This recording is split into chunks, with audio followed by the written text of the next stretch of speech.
Hello and good morning. How's everybody doing today? This is Rich Harshaw, and we are here for our Tuesday morning ad clinic. Thanks for joining me this morning, and I do appreciate you participating. We've got a lot to get to this morning.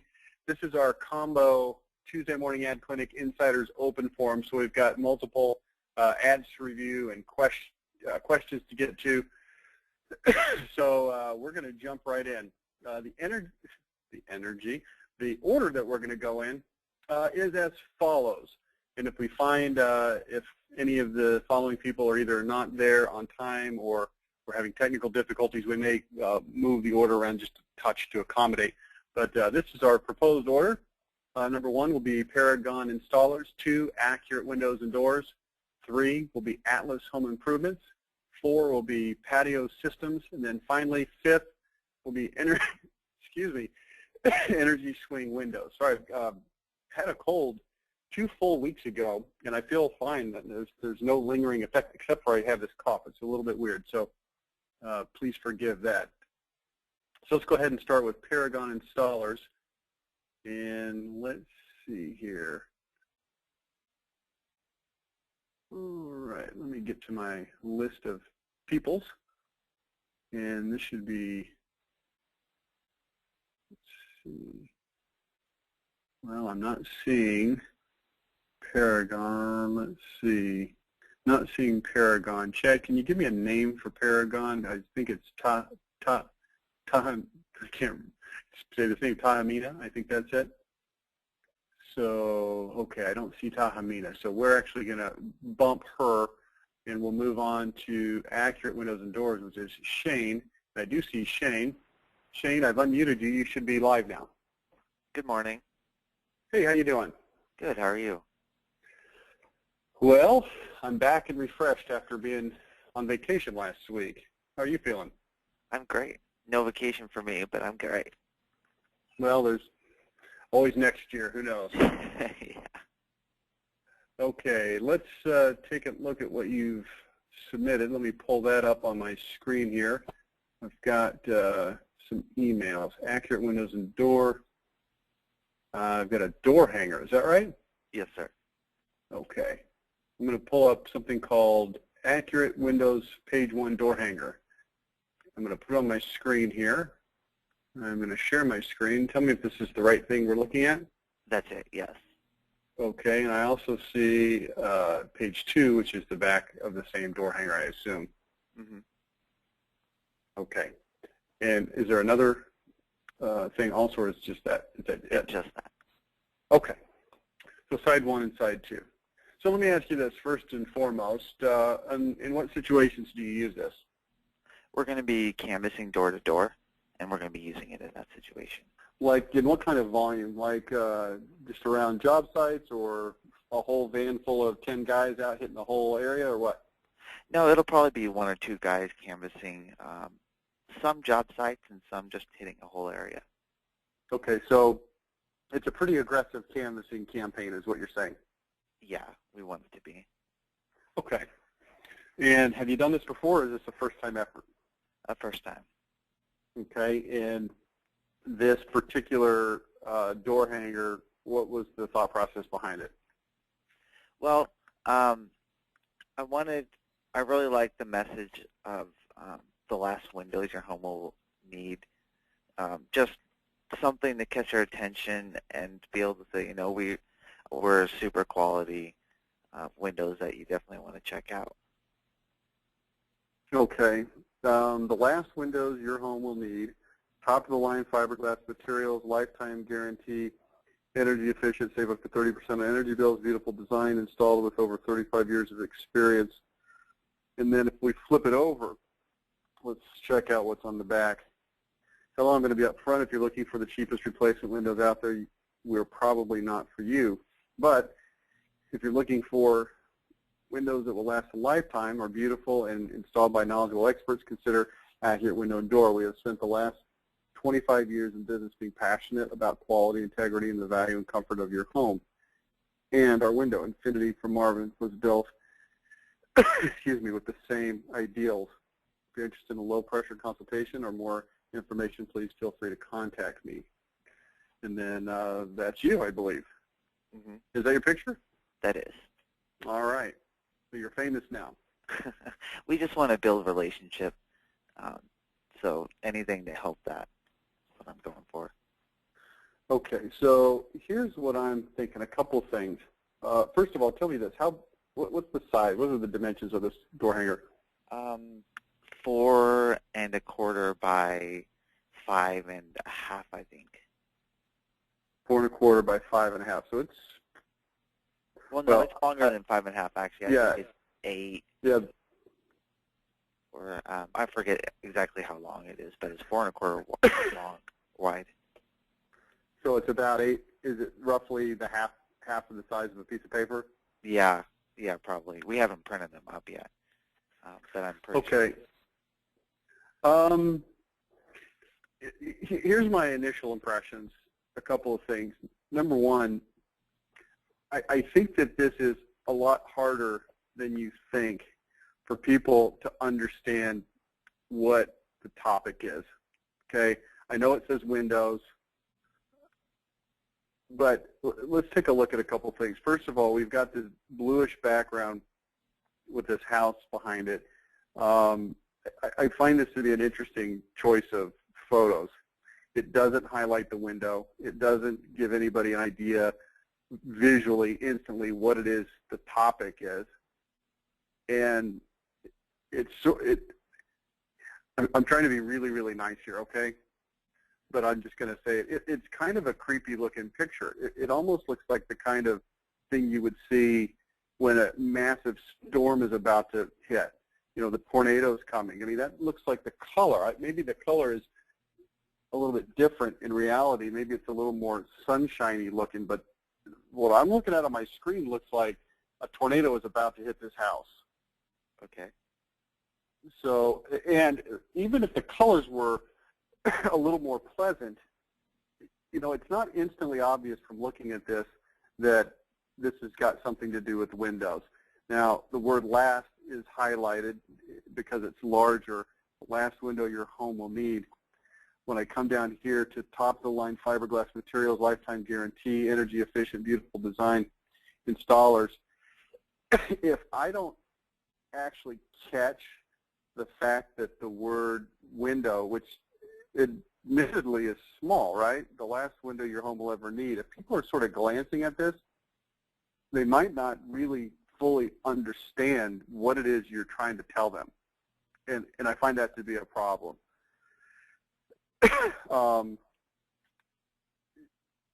Top-of-the-line fiberglass materials, lifetime guarantee.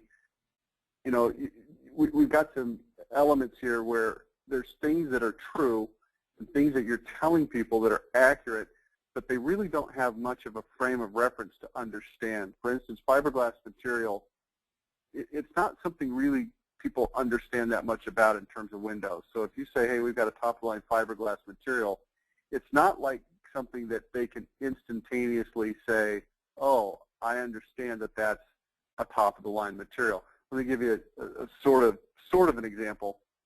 If we were talking about automobiles and the issue was energy efficiency, and I used the phrase a high-efficiency hybrid engine, then people would hear that, and most people are aware that hybrid, even if they don't really know what hybrid is, they know that it's something that's more efficient. And you're saying top-of-the-line fiberglass materials, but I really don't have any ability to understand what fiberglass is as it relates to a window. Now, I'm not saying people are absolutely stupid, and there's not some people that could go, oh, okay, they're building windows out of fiberglass, but people are just so unfamiliar with the concept of windows and what they're made of, and now we've got this fiberglass. It just, I think you know, this is what we call the curse of knowledge. You know a lot of stuff about your windows. You know how they work, and you know what makes them different and better. And we're sort of assuming that other people have that same baseline of knowledge to be able to make that comparison. So we come in and say the last window your home will need. You know, I'm not 100% sure that this is as powerful as you think either, because if you take the average person and you say, well, tell me about your windows, a couple of things. First of all, a lot of people that have problematic windows don't even realize that they have problematic windows. Do you know that? Mm-hmm. In other words, if you took, well, let's do this. We'll play a little game. Here's how the game works. What percentage of all homes in your potential service area truly, honestly need new windows? You know, I don't know. I haven't looked at that. Just take a guess. Okay. There's no way to confirm it anyway, so just take a guess. Right. True. Okay. Let's go with 50%. Okay. That sounds pretty good to me. I mean, I don't have any way to confirm it either, but let's just go with the notion that it's 50%. It could be a little higher. It could be a little lower. Here's what you're saying. 50% of the homes have windows that are sufficiently old, outdated, not energy efficient, not safe, stick, have various problems, that it would, honest to goodness, be a worthwhile investment for them to upgrade their windows. That's what you're saying, okay? Now, here's the next question. Out of that 50%, so take the 50% that don't actually need windows and just set them aside. Out of the 50%, what percentage of them actually recognize that they need windows? I'd say it's probably low, like 10%. I would suggest to you that it might even be lower. Okay. Because here's the problem with Windows, and it always has been the problem, and it always will be the problem, is that it's such a low frequency replacement item that people really don't pay any attention to them at all. So when you come around and start saying, hey, your windows have a problem, their first reaction, unless there's something blatantly obviously wrong, okay, they're fogged up, right, or they're cracked, or they're painted shut, or something that is clearly obviously wrong, which is not the case with most of the windows that you're replacing, right? Mm-hmm. I mean, it happens, but it's not the typical thing. So when you tell people, hey, your windows need to be replaced, their immediate knee-jerk reaction is, well, no, they don't. Not belligerently, not trying to be a jerk about it. That's just their response. Is, well, my windows are fine, aren't they? I mean, I don't know. I don't even put any thought into them. So when you come in and start saying, hey, the last windows your home will need, two things. Number one, I don't know that a lot of people even recognize that their home needs new windows. And number two, even if they did understand that their home needs new windows, I think that the assumption would be from the majority of people that whatever window they put in would be the last window that their home would need. In other words, I don't know that people are looking at it going, well, how can I state this accurately?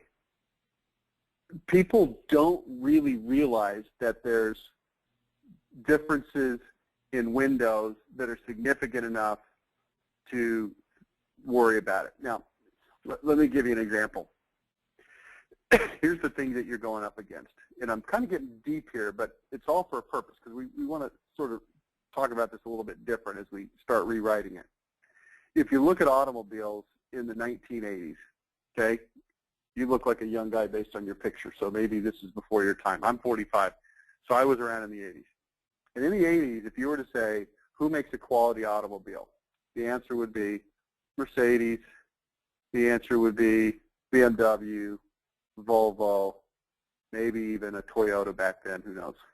Here's what they wouldn't have said: Ford, Chevy, Chrysler, because those all were bona fide pieces of crap in the 80s. Are you familiar with this? Yeah. Okay, now fast forward to 2014. Ask this question: what automobile brands are good quality? And people are still going to sort of say, well, Mercedes and BMW, but then you ask them, well, what about a Kia? Is it high quality? They're going to say, well, I don't really like it, some people. But that wasn't my question. My question is it high quality? Will it last a long time? Will it have problems with it? What's the answer to the question? Yeah, it'll last a while. What's the answer to the question, Shane? The answer is, yeah, it'll last a while. It's a high-quality automobile. Mm-hmm. What about a Toyota? It's a high-quality automobile. What about a Chevy? It's a high-quality automobile. Here's what I'm trying to get at. There's this constancy of quality, and it's actually pretty hard to find a poor quality car. Now, people know that there's varying quality and different kinds of products. But here's what I'm getting at. People just don't know anything about windows.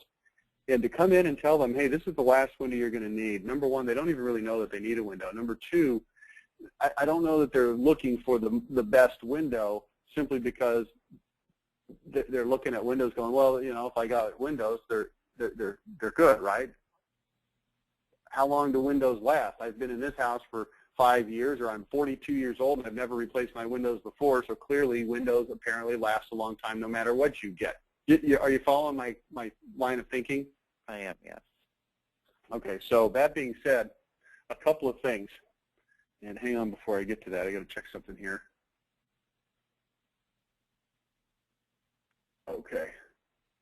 A couple of things. Number one, when it comes to door hangers, I'm going to give you my typical response, and then I'm going to let you do whatever you want with it. My typical response is, when I do door hangers, my favorite approach is an oversized big bill. Have you heard me talk about the big bills before? A little, not much. Okay. What the big bill is it's quite a bit bigger than this door hanger, but you can actually use a door hanger that's approximately the same size as the one you've got, which is approximately the size of a half a piece of paper. But I like to go big, and the reason I like to go big is, yeah, it costs a little bit more to print the bigger one, but if you're doing any kind of quantity, it's not, you know, a huge amount more, but the bigger door hanger has a lot stronger interrupt value. People are going to notice it. I'm going to put this on the screen share on pause. I'm going to try to find a photo real quick. If you give me just 1 second here, okay? Okay. I want to show you what this looks like. Because I've got a picture of one on a door. If I can remember where I put it. That's not what I meant to do.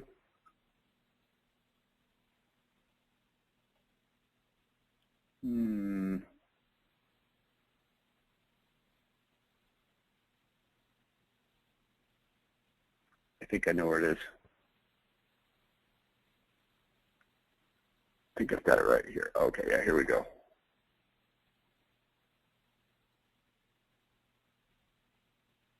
All right, take a look at this bad boy.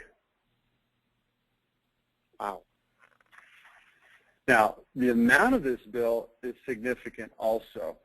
And by the way, that's a big door right there you're looking at. That's not any little, you know, deal. This is a pretty big door. I don't know how wide it is, maybe 4 feet or something. That bill is 17 inches tall. It's 7.3 inches wide. The reason we use those particular dimensions is because it retains the proportions of a regular dollar bill. I think I've got it closer up. Here's what it looks like a little closer up. And when you flip it over, we'll talk about what we like to put on it in just a second. But this is something that gets noticed. And you'll notice that even though our message for your company is on the other side of the door hanger, we like to put the dollar bill out simply because people look at it and it's kind of fun, it's kind of interesting, and they go, hey, what's this? And even if you turn that over and it was a coupon for a pizza, or it was, you know, the local car dealership, or, you know, whatever it might happen to be, it's going to get looked at because it's so unusual and interesting and unique and cool, okay? So then the question becomes, if you do this and you flip it over, what do you put on the other side? And the answer is well, there's 2 things I want to mention. One is what goes on the other side. The other is this dollar amount. You'll notice this particular bill is a $1,000 bill. And the reason it's a $1,000 bill is because that's going to tie into an offer that we want to make on the bill. If we go back over here, let me toggle this for a second.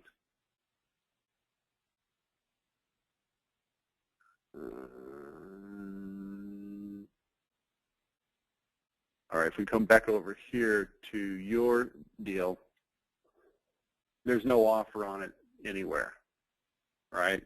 Right. So what do we want people to do? Well, we just want them to call. Well, I'm not saying that every time you open your mouth you've got to have some kind of an offer coming up, but it is helpful, especially in an advertising situation. That's what this is. So we might take that $1,000, and on the back we might put some sort of a coupon, and that coupon might be, $1,000 off any order. And then in the fine print, you can always manipulate that language to suit your needs. So you might put something like, this is good for 10% off any purchase up to a maximum of $1,000. Obviously, you're free to do whatever you want with the amounts. And I recommend that you make it work within your existing pricing structure, obviously. But that's what the idea here is, okay? What do we put on the front? I'll give you a couple examples. These are essentially identities. Now, I don't know what the identity of your company is. I haven't worked with you personally. But if you look at the one on the left, persnickety, demanding, hard to please, then I'm the remodeler for you. I'm not the fastest. I'm not the cheapest. Clearly, this is not a window company, right? So I'm not suggesting, hey, here's your door hanger. But here's what I am suggesting is, what is your identity? That's what we like to put on these door hangers typically. Now, on the right, we've got a window company looking for great windows without all the sales pressure. They call the window nerd. Fact, I know as much about windows as anyone on earth. Fact, sales situations make me really uncomfortable. Result, you get the best windows without the dog and pony show. It then talks about the nerd way versus the usual way. This guy, we actually use a $0 coupon, and we actually used a $0 bill. You can see it here on this slide. And the reason we use $0 is because his whole identity is revolving around no pricing games and easy sales process. And so he gives no discounts, and he kind of makes light of it, saying, hey, I don't have any coupon for you because we don't play pricing games. But it also is an interesting way to highlight the fact that they don't play pricing games. Now, in your case, and in most cases, to have some sort of a discount, where you'll see over here $1,000 off, is just fine. Now, I assume that you've been working with us and you've created an identity. Is that probably true? It is, yeah. Or maybe you're brand new. I don't really know. And everything, but we're in the process right now. Because here's what your identity is. Your identity is, what is the thing you want to punch customers in the face with first time you meet them? That's one way to think of it, and that sounds a little harsh. But hey, it makes a good mental image, right? The thing that you really want to knock their socks off with. Here's who we are. Here's what we're all about. Here's how we're different. Here's what you can expect when you do business with us. And you want people to see that and to know that. So while your, let me get out of here. Well, your door hanger says some things about who you are and what you do. First of all, there's no headline, so they have to read into this text. It's hard to tell without reading all of it, kind of what you're all about and what they can expect. So, I always recommend doing the door hangers with the big bill in the identity. It seems to work well with our clients that utilize it, which granted is not all that many. I mean, there's fewer and fewer companies that are canvassing all the time. So, but the ones that use it, it works great. The reason is because it's got such good interrupt value. We've also done dollar bills that were smaller for other companies. I think we did one for Renewal by Andersen. I'm not mistaken, it was only something like 7 inches. For a fake dollar bill to be legal and for you to not get hauled away for counterfeiting, it has to be 150% the size of a regular bill. So whatever a regular bill is, I think it's like 7 inches or something. So 7 times 1.5 is 10. So it's going to be like 10 inches tall. So you could probably pull it off with the size that you've got.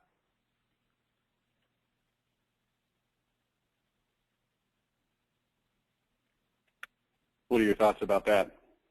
I like it, actually. I think that would definitely now, get attention. Here's what you can do if you want to pull something like that together. Just reach out to Dale Goree. He's probably on this call because he's always on this call. Do you know Dale? He's our fulfillment manager. Yeah, he's on this call. And we've got some templates and stuff like that for this that's pretty easy and quick to put together. Okay, yeah, I'd love that. Yeah, because my biggest fear with what you've got, your existing version, is that it just sort of blends into the background, and people come home and they're like, oh, here's door hanger. I don't know if my neighborhood is typical of most neighborhoods, but I would say my house gets, I don't know, 4 or 5 door hangers a month. And sometimes it's a pool service guy, because a lot of people in my neighborhood have swimming pools, and sometimes it's a window washing guy, and sometimes it's rolled up and shoved in the door handle, and sometimes it's taped to the door handle, and it's usually just very easy to dismiss kind of stuff. You just look at it and go, okay, whatever. Oh, here's a pizza coupon. Here's the window washing guy. We want something that's going to punch them in the face a little bit, make them think a little bit, give them an idea of who you are and what you do and how you're different.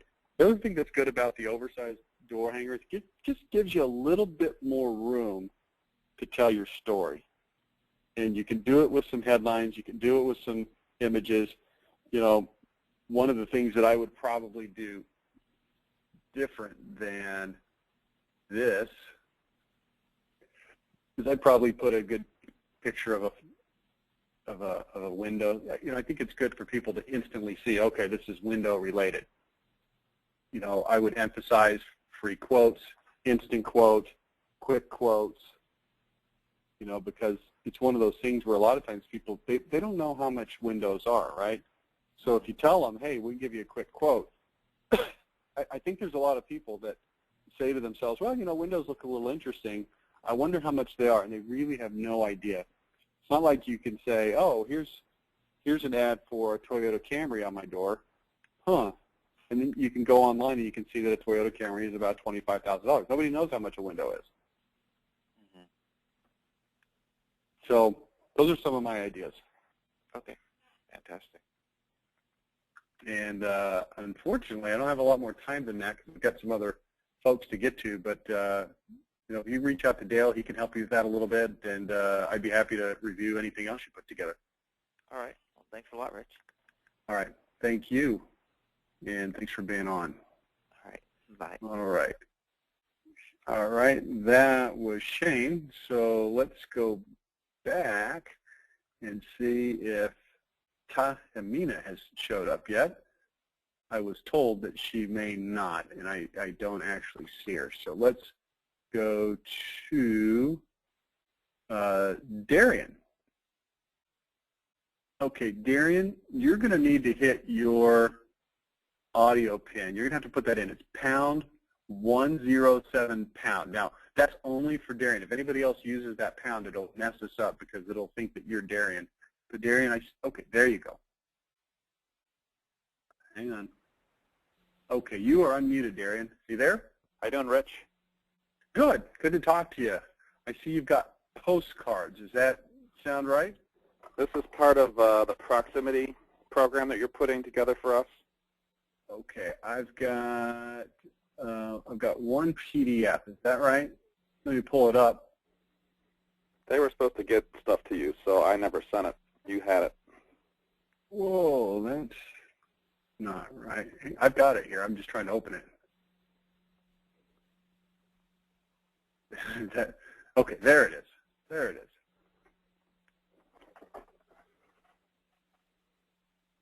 Okay. Does that look right?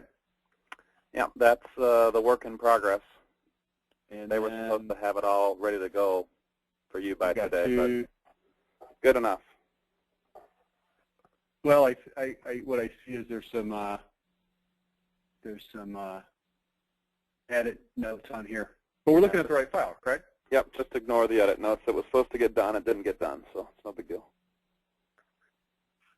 So here, did they put in the notes as to what my questions are, or am I free to ask? No, just go ahead. I do have your original submission. It's actually just a little easier for us to have a conversation. Okay. So you guys have put together this proximity marketing guides for me, and I've used some templates that you had already put together for somebody else. I will admit that we've never been very good at proximity marketing. I understand the concept of it. We have done some canvassing, but really we've never been successful with postcards or any of that sort of thing, just for the record. Right. So I'm getting to the point now with these where once they make my revisions, the project is going to be completed, and I was asking your staff to give me some different or better pictures, and they said, no, that's a personal choice. You make the decisions of what pictures you want. And I said, well, I don't really know what pictures are going to be beneficial. What is going to have this be more noticeable? The pictures that I might pick, I don't know. I don't have a strategy. So that's why I'm calling in today, is to find a better strategy. So, for example, this picture that you've got on the screen, looks like a Hispanic family to me in an apartment complex. So, should the pictures be more to my demographics, or is the purpose just to catch people's attention? Nope. So ideally, we start with ideal, and then we go to what's, reasonably possible. Ideally, you got a picture of the actual family in front of their actual house. And I quickly add that that's almost never possible for our clients. I mean, we used to try to get people to do stuff like that, and we quit because they just can't or won't, or And even if you could, it wouldn't be a high quality picture, and so forth. Yeah, so that would be ideal. But if we come down from that to, okay, well, what can we do? I mean, most definitely, we want it to be somewhat indicative of the kinds of people and the kinds of neighborhoods that you service. So, my initial reaction is I don't necessarily think that looks like an apartment building. It looks a lot more upscale, but that's really here nor there.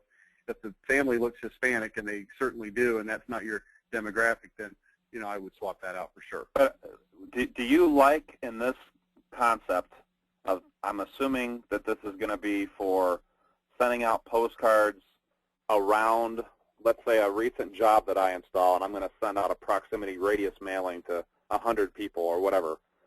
I've not really talked to you guys about strategically how to use this stuff yet. We've just been creating it as part of my package. Yeah. I'm assuming that that's what that would be used for radius mailing? Well, so when we do radius, here's my recommendation. My recommendation is that we have 3 or 4 postcards, and we've got them here, and we can take a look at these here in just a second. But number 2, I also recommend creating a testimonial letter that can be sent as if it was being sent from your customer. And this is something that is not that difficult to do, because you essentially write the letter for them. Naturally, you would get their approval that they agree that that's something that they would sign their name to. We don't want to just write things and pretend like people approve it when they actually have it. But we've not found that to be any kind of a problem, assuming your customer is happy. And send that out as a 4th or a 5th mailer. So we send a series of postcards, then we send the testimonial letter, and then also, if possible, we like to send a check mailer. So we're going to hit them with about 5 pieces of mail. Let's say 3 postcards, a testimonial letter, and check this is mailer. Sent, Rich, around an existing sold and installed project. Is that true? Correct. Okay, and how many people roughly, let's say I have a job in X city, how many people roughly would you mail to around that address? What's a good strategy? Yeah, so in a normal neighborhood situation, I would do about 100. Now, okay. The reason I say normal is because there's always odd situations where it's a really spread out neighborhood, or stuff like that. But I would start with about 100. And what's a good expectation? And I'm assuming that this is all about, you're hitting them obviously 5 times, so you're expecting that it's going to get better as they see it more often. So here's what I recommend, okay? I recommend a couple of other elements as well. So number 1, I recommend that you have a job site sign in the neighbor's or in the customer's yard. Number 2, I recommend that you put a Take One sign next to the job site sign that has an identity-based flyer that people can take inside of it, okay? That way, if you're talking about 100 homes, in a typical suburban type of a community, there's going to be a fair chance that a reasonable number of people are going to walk past that. Some people might take the flyer. There's always the chance, of course, that the neighbor kids are going to take them and burn them or whatever neighbor kids do with flyers. But I wouldn't let that dissuade you. That's going to have a certain amount of impact on the target market. Let me ask you one last thing, just because you made me want to ask a question. You guys have now completed a contractor standards guide for me. Would that be appropriate as the identity piece in there? Or is that too much info? There's some issues with putting a contractor standards guide in a take one box. Is that what you're asking? Yes. I mean, I don't mind the idea in and of itself because it's an interesting piece that somebody could take. There is a certain amount of expense attached to printing those that I'm not sure you'd want to put those in the box. Also, the box can only hold a limited number, so you might only be able to squeeze, I'm making up a number now, but 20 or 10 or 15 or something like that into the box. So it's better to put just a single flyer in there. Single flyer that is identity-based. Identity is different than your contractor standards. Identity is more of here's who we are, here's how we're different, here's why you do business with us. It was similar to the door hanger reverse sides that I showed to the previous caller. I don't know if you're on that or not. I may have to reach out to you outside this call because I'm not sure that I got that type of an item with my standard product, yeah. But you guys did do my identity for me, so.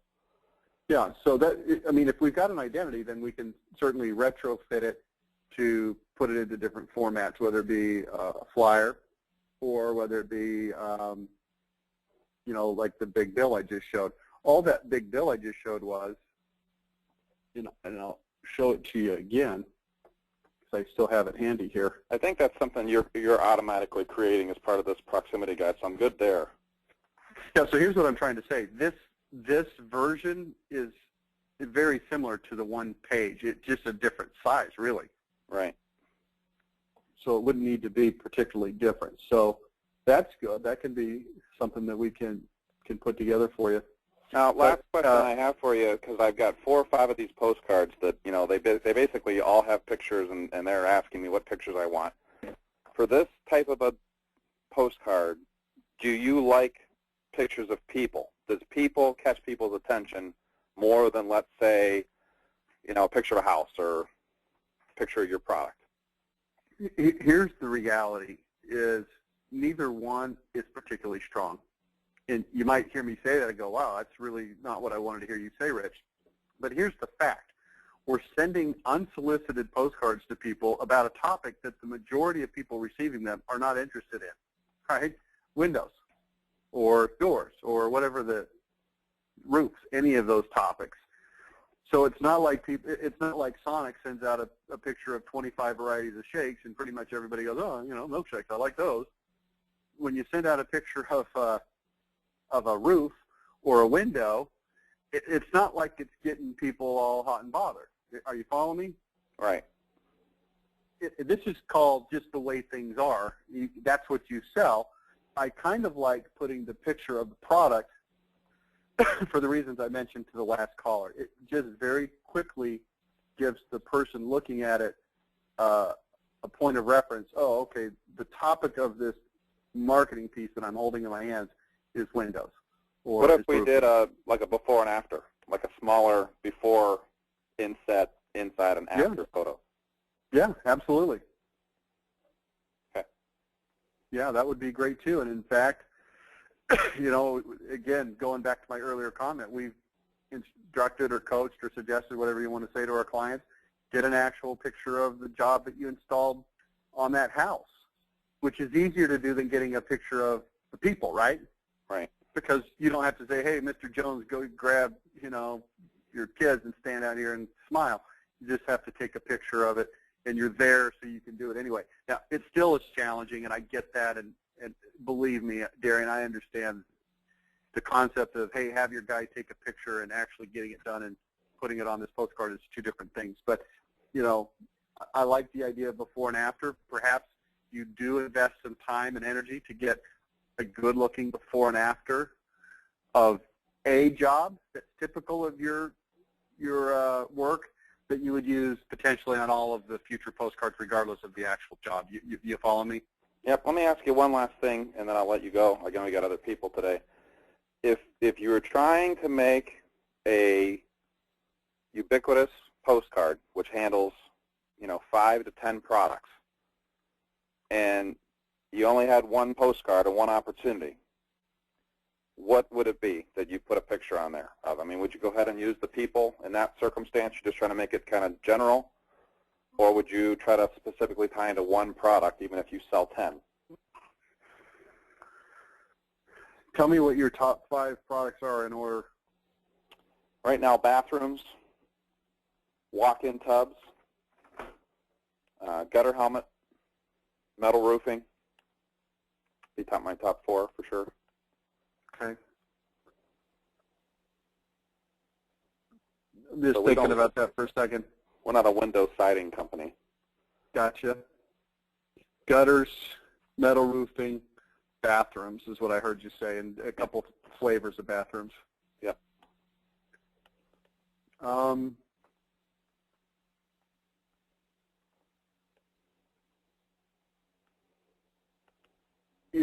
I kind of like the visual representation of what you sell. Again, it just gives people an immediate frame of reference for what the topic is.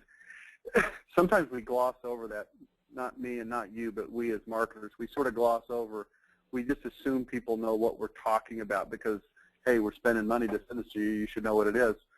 But I think there's value in giving people a visual frame of reference. Hey, I'm talking to you about bathrooms and roofing. So what you could do in a situation like that, you could actually take that area that's allocated to the photo and you could divide it into 4. And I would actually put a little caption at the bottom of each: bathroom remodeling, walk-in tub, metal roofing. And the reason is you have to over-explain stuff to people. If you understand that a guy's standing there at his mailbox or at his kitchen counter sorting through his mail, you've got one freaking nanosecond. And if the guy doesn't even know what the heck it is you're talking about, you're losing before you ever even started the fight. That's my problem with proximity marketing, is I don't think that it works very well. What should be my expectation if I were to actually get involved in a serious radius marketing program and I'm sending out 100 postcards for each installed job, or at least in good areas? Okay, what should be my return? 1 to 2% maybe? Let me give you some advice. The key to making a proximity program work is the canvasser. Okay? I don't know if you've heard me talk about this before. Maybe that's the first time you're hearing it, but that's the key. The guy that comes around. What we're doing is we're softening the ground with these mailers, and then we send out the canvasser. So here's what I would do if I were you. That's helpful for me to know right there. So this is part of a 2-stage canvassing program is really what it's designed for. You're softening the ground, and then you're going in with the ground troops. Okay, that helps.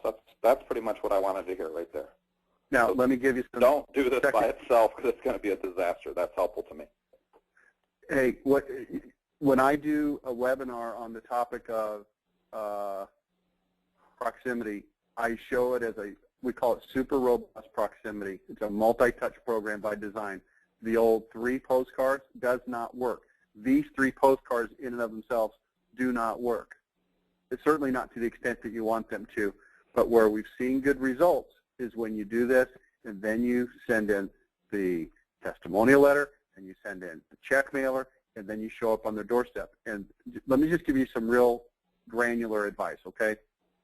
And this is good for you, but it's also good for the other, people on the call. Granular advice number 1. Hire one canvasser whose job is to do this. Don't think in terms of team of canvassers. Get one guy, make him a young guy so he's got some energy, pay him a spiff for appointments that are set and a bigger spiff for sales that are made. Give him a clipboard with a printout of all of the houses that you've mailed to, and make him make detailed notes. So if he knocks on the first door and nobody's there, he makes a note. No answer, and he leaves the door hanger. He goes to the second house. They say, hey, screw off.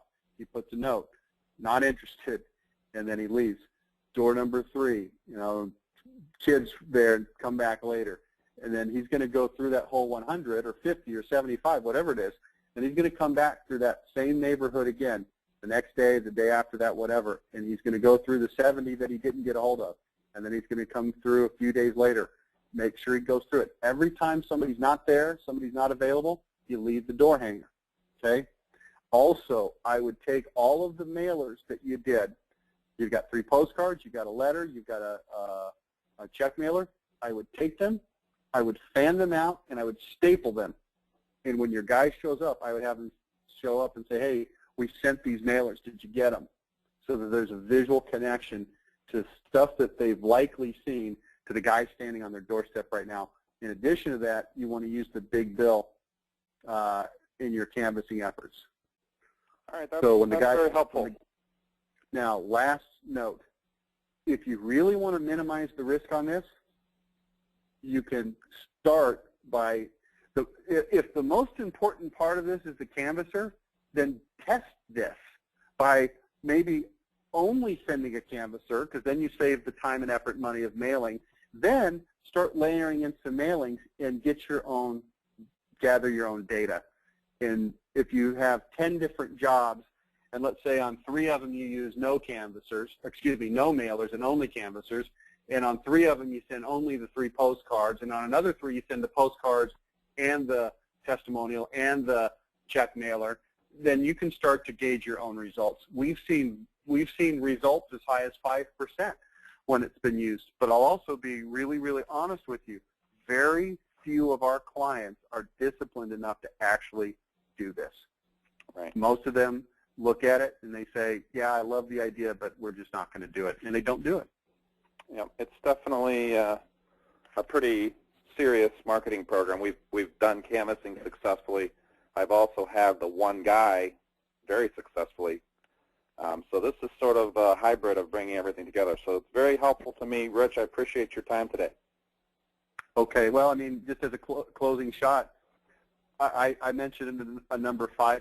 Let's assume that that's too high. Let's assume that you could get 3% by doing the whole kit and caboodle, and you did it to 100 people, so you got 3 strong leads, and you were able to close, let's say, 2 of them, or 1 of them, or 1.5. Then you start looking at that going, okay, multiply it over 10 jobs. We got 10 more jobs, and you allocate the cost, and, it becomes very viable, and it becomes repeatable. Because really what you're looking for in marketing is you're looking for stuff that's reliable, consistent, and repeatable, even if it takes a little more time and effort. So I appreciate you being on the call today, Darian. I'm actually doing another webinar tomorrow where we're going to cover that if you want to tune into that. It'll be just a review of what we've talked about, but if you want to kind of see the whole thing, it'll be on that webinar tomorrow. Very good. Thanks, Rich. All right, we'll see you. Okay. And let's check. Yeah, still not seeing the first person. So we'll move on to the third person, which is Karen from Patio Systems. Let's see. I'm not seeing Karen. Let me see if I got a note on Karen. Let's see. Okay, Karen said she may not be able to make it, and I'm not seeing her on here, so I guess she did not make it, which means that our 5th person actually becomes our 3rd person, which is Energy Swing, and that showed up to be Drew, but I don't see Drew on here, but I do see Steve. So I'm going to unmute you, Steve, and see if this works. Steve, are you there? Okay, now, Steve, I show you to be on a voice over IP, not a phone. Sometimes those are problematic, including right now. Let me see if I've got a note here on you. I do. Shelly and Steve. I'm going to try Shelly. All right, Shelly, can you say something? Maybe I can hear you. No. No.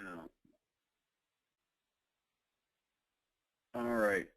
Drew and or Shelly, is it possible, okay, I've got a question from Steve. Let's see.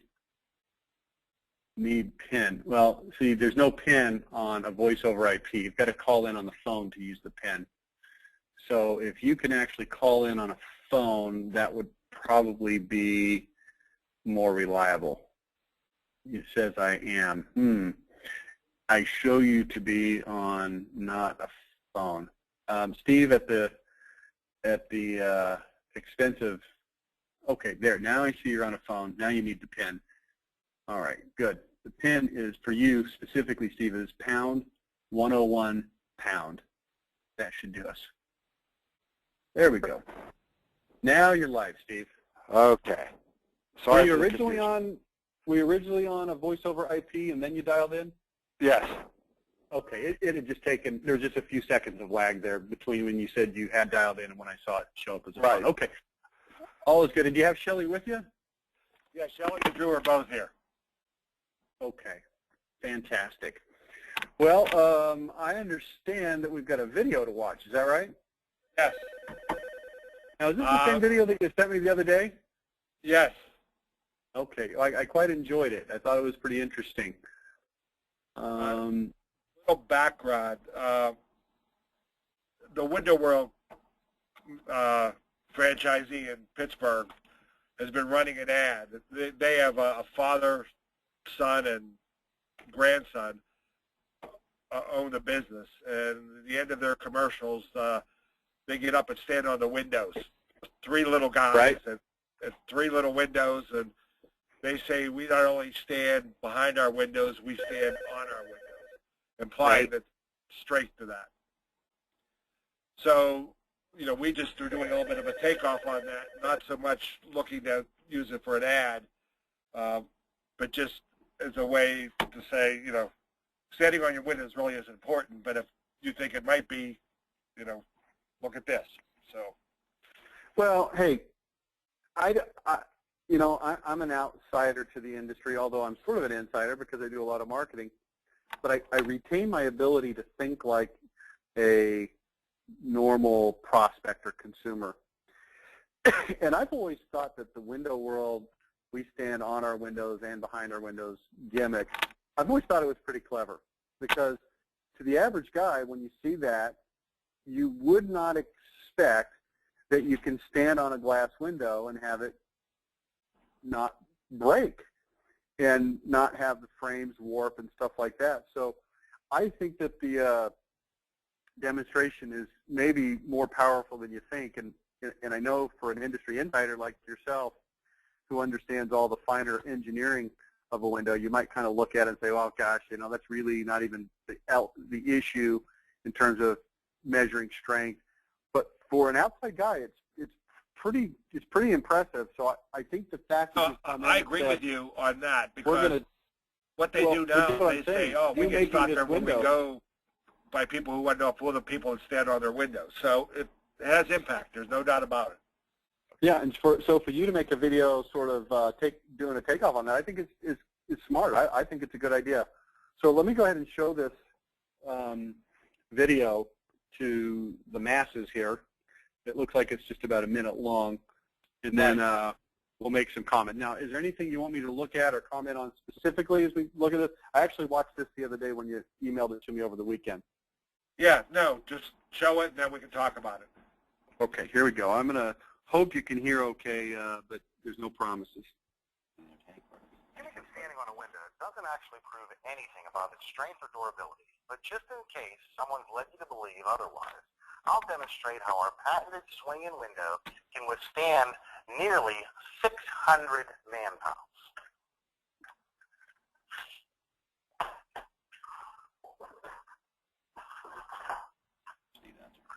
Well, actually check that. Let's say almost half a ton. Half a ton of energy swing man-pounds. Now, even after putting all that weight on our exclusive swing-in window, double-hung window, it operates as easily as ever and has not been damaged one single bit.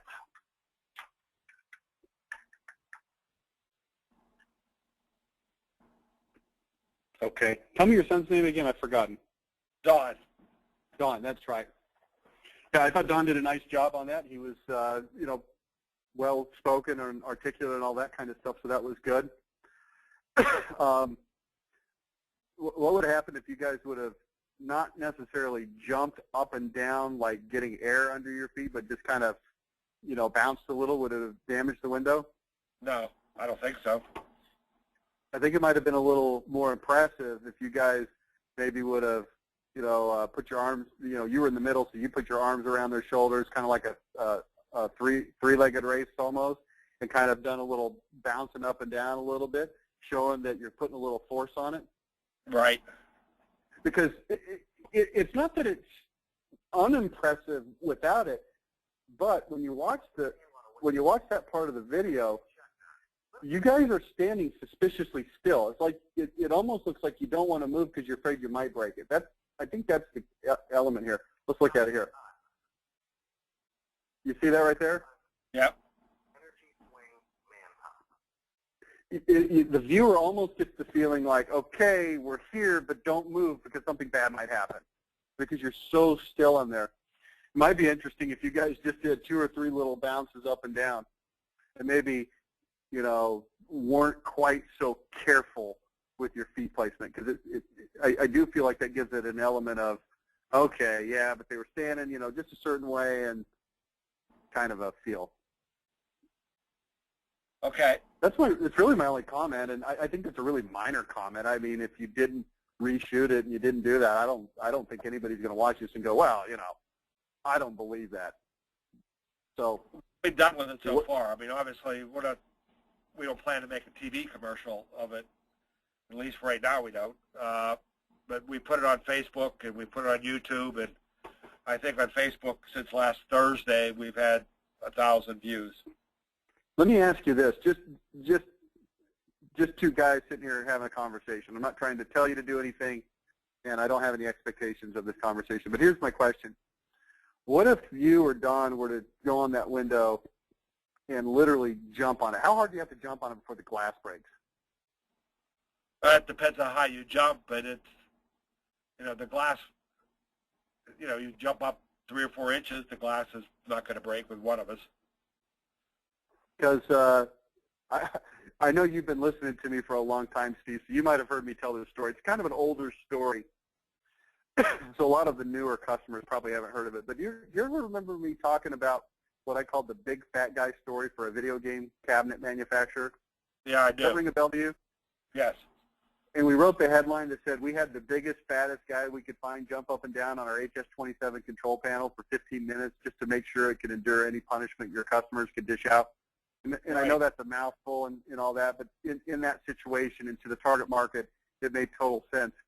Now, this is going back literally 20 years ago. And so the video technology, and certainly, there was no online videos back then, and one of my biggest regrets of my career is that I don't actually have a VHS copy of that tape, because that's all they had back then was VHS. But they got Mike Pendergrass, who was every bit as big a boy as Don or, these guys on this deal here. He was about 270, 275, and he got up on that thing, and they just took a camcorder and shot him jumping up and down on it, and, after 10 or 15 minutes, he started to sweat. Now, the interesting thing about that is it just shows, intent to damage, but without success of damaging, right? So maybe a follow-up to this would be to get Don to come in there and say, hey, we've had, a real big reaction to this. It was kind of fun. Me and my dad and, Dave over here, whoever this guy is, we were standing on this. We've had a few people ask us, though, well, how strong is it really, or do you have to stand a certain way? Well, let me show you something. And then have them just jump up and down on it for, not 15 minutes. That would be silly, but, 10, 15, 20 seconds. See, now what we're doing is we're talking about follow-up videos, right? Right. To keep this franchise moving a little bit. And then maybe you could come back the next time and you could try something else ridiculous. You drive a car over it. I don't know. I mean, I don't know what it will withstand, and I don't know, I just don't know what the limits of the window are. But I would like to find interesting things. What if you drove your truck over it? and it could withstand it? What if you took a football and threw it as hard as you could?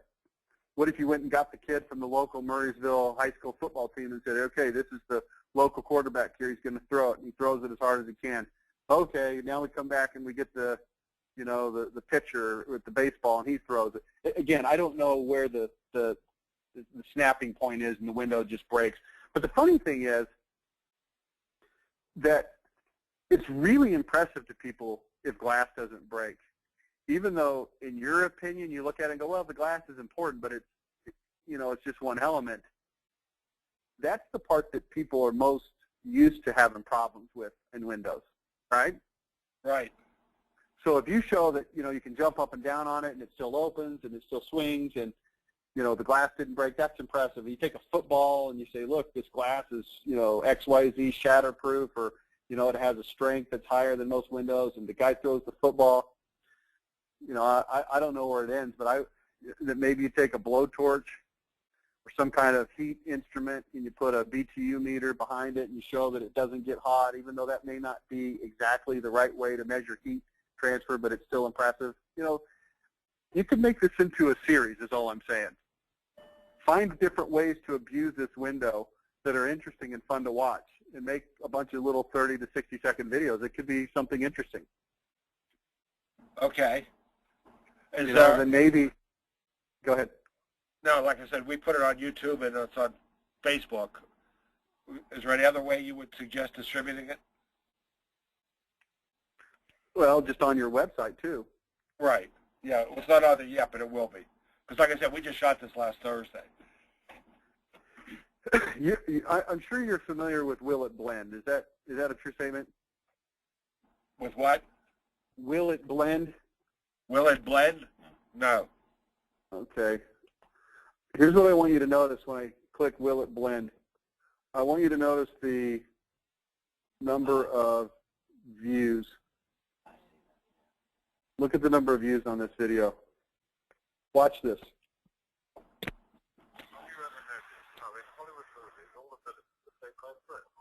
Maybe we just sound right.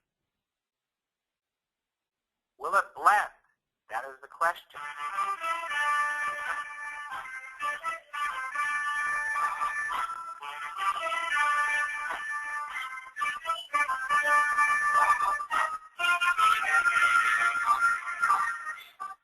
I love my new iPad. It does a ton of cool things. But will it blend? That is the question. Doesn't quite fit in the jar, but I can take care of that.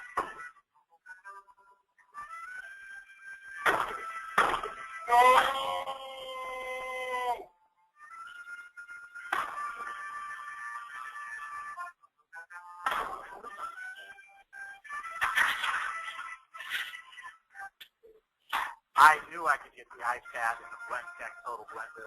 I think I'll press the iBlend button.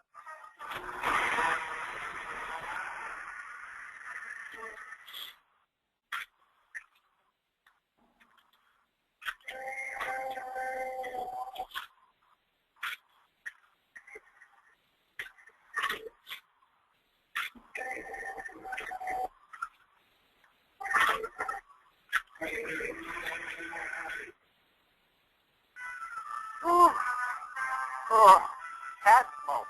Don't breathe this. That was one tough pad. All right. Have you ever seen that stuff before? Yes. Now that you showed it again, I have. This guy took a little blender company out of Provo, Utah that nobody had ever heard of and blew it up and made it big just by doing these stupid videos. Now, the takeaway point from this is not to blend stuff in iPads, but it's what can we do that's interesting that people would watch. And you're not necessarily trying to make an internet sensation and go viral and get 16 million views over 5 years or anything like that. What you're really trying to do is just provide some interesting, entertaining eye candy that makes a point also. Right. And so I think it's useful for you to look at your window and say, okay, what kinds of things can we do? you know, we had a metal roofing company one time, and we were shooting a video for them, and we took one of those air cannons that you see at professional and college sporting events that they shoot T-shirts and hot dogs and stuff, and Right. it'll fit a baseball in there, and you fire it at a regular roof, and then you fire it at a metal roof, and you say, you know, draw your own conclusion. I also found out during filming that it's really, really hard to find flamethrowers. So, for whatever that's worth. Okay. But, you know, you guys got a lot of creativity over there, so I would come up with some and say, you know, let's make this fun. I mean, what would happen if you drove your truck over your window? Would it destroy it? Probably not. Well, it'd be interesting to find out. Well, Yep. One way to know for sure. Yep. So, Well, we didn't know. yeah, I don't know. We didn't know it would hold all three of us, but it did with no problem. So. Hey, here's another thing you could do just to be funny. So,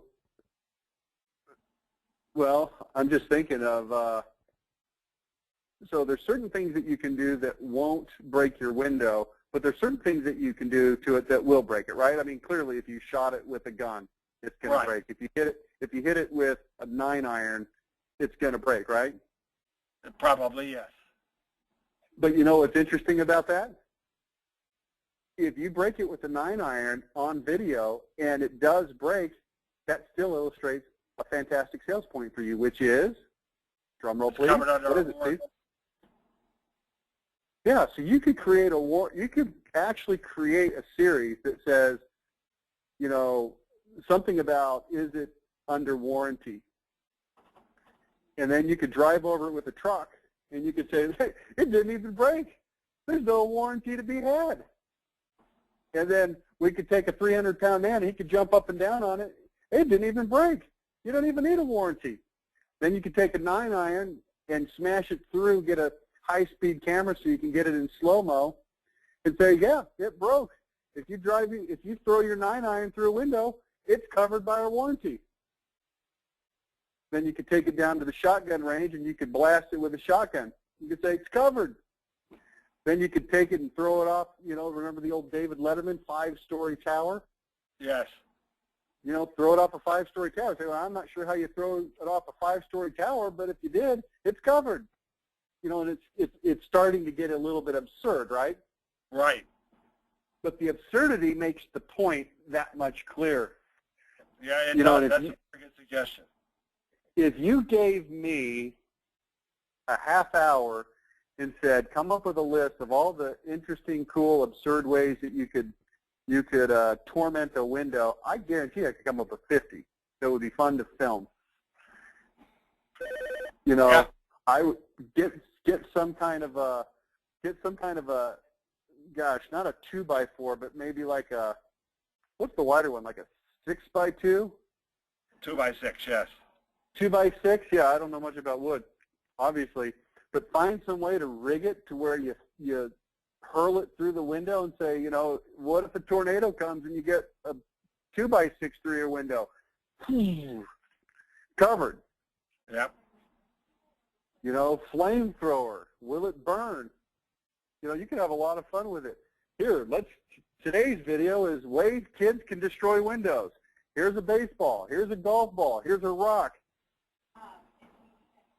You know, then you could do one that says, what kind of boots does it take to kick through a window? Okay, here's a regular hiking boot. Nope, couldn't get it. Here's a steel toe. Okay, you know, whatever. And then no matter what happens, your selling point is either, see, it wouldn't break, or, hey, it doesn't matter. It's covered under warranty. Yeah. And you know what happens is you get, I mean, let's be realistic. Let's say that you get 17 of those videos on your website, you know, and on your YouTube and all that kind of stuff. And then somebody's looking around and they go to your website, EnergySwingWindows.com, and we put something over here, not just, you know, YouTube, follow us, but we see something, we put something over here, you know, watch us destruct our windows or something like that. They click on it, and it takes them to a page on your website where there's 17 videos. people are going to sit there and watch that. So will it break, right? Because it's fun. Yeah, no, I you're don't right. care if the guy's 52 years old. He wants to see a freaking hurl a golf ball. And I'm telling you, if you get a super slow-mo camera, I don't know how much they cost or if you can rent them or somebody you know has one. Let me show you something here.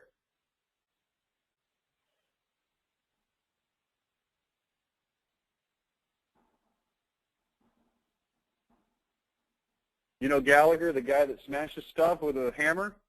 Yes. In the modern kitchen, there is a standard rule. Watch this video. Kitchen task, you must have the proper tools. All right. This is Gallagher in slow motion.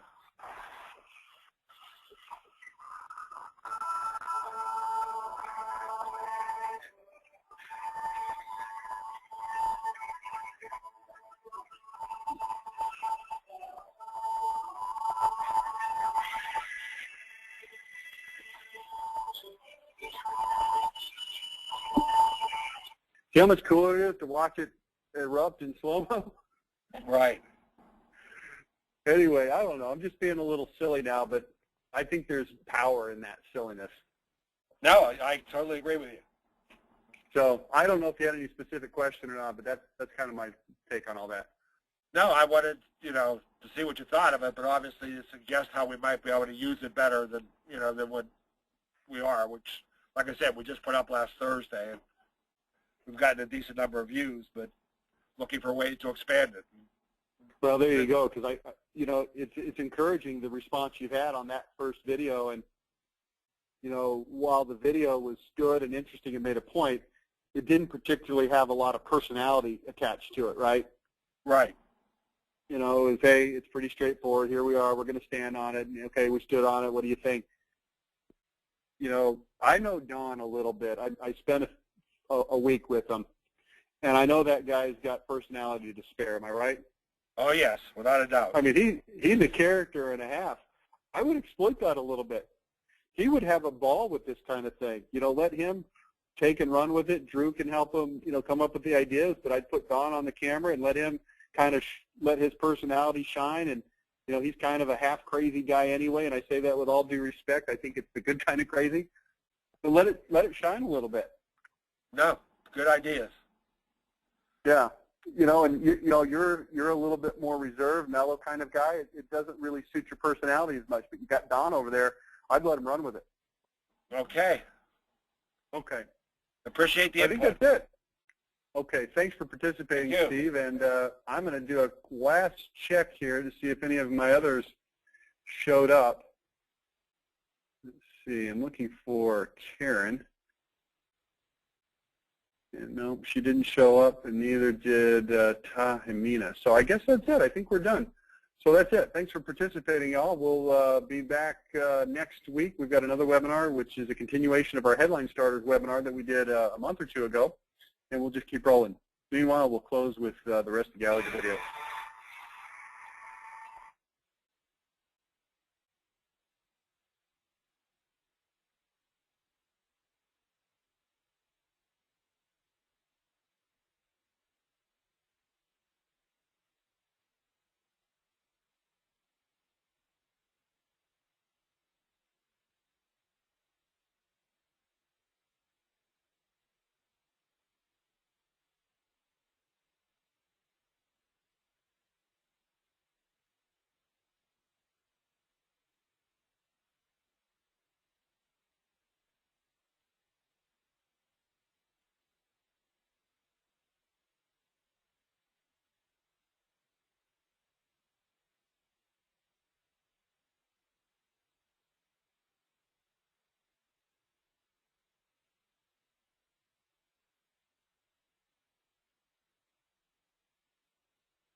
you.